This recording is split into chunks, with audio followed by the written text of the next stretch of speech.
खुलुमबाय गोजोन फुंबिलि फैदो दासान्दिनि मोननैसो गोदान खौरां मिथिना लानि जुदि नोंथाङा चेनेलाव गोदानब्ला चेनेलखौ साबस्क्राइब खालामनानै ला जाहाथे फुंबिलिनि समावनो खौरांखौ मोननो हायो।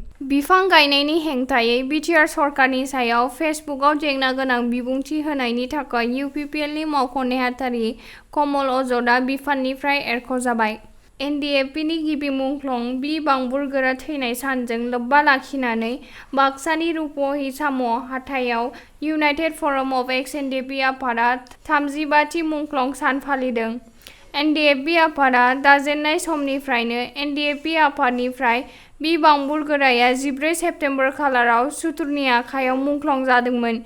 बिथांनि थैनाय सानखौ लानानैनो 14 सेप्तेम्बर खालारखौ एनडिएफबि आफादा मुंख्लं सान फालिबोदों आरो फैयै फैयै दिनै 35 बोसोराव आगान होबाय।